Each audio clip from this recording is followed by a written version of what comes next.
चला अशा क्वेश्चनला कसं डील केलं जातं बघा.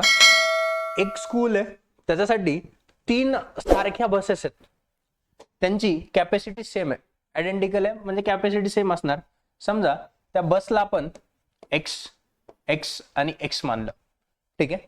आता त्याच्यामध्ये 4/5 सीट ऑक्युपाय करले. जर 1/4 लोक चालले गेले, 1/4 जर पॅसेंजर लिव्ह केले, तर बाकीचे जे पॅसेंजर आहेत त्यांना 2 बसेसमध्ये बसवता येतं. किती बसेसमध्ये बसवता येतं? 2 बसेसमध्ये. तर मग त्या बसेसचे तुम्हाला काय विचारलंय, 2 बसेसमध्ये किती जागा ऑक्युपाय करणार, किती जागा भरणार ते. मग याला कसं करणार तर नीट लक्ष द्या. पहिले तर किती 4/5, पण कशाच्या? तिन्ही बसच्या मिळून एक्स एक्स एक्स 3x बनणार, एवढे सीट भरले.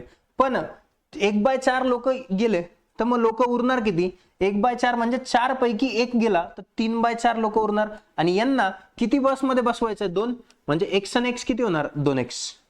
हे x कटलं, नंतर हे 4 कटलं, 3 त्रिक किती?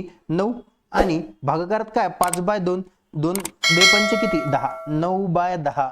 म्हणजे ऑप्शन नंबर किती? तर option number B will be the answer.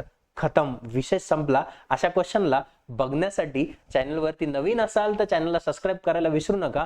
असेच क्वेश्चन तुम्हाला इथून पुढे लेटेस्ट पॅटर्नवाले याच्यामध्ये भेटतील.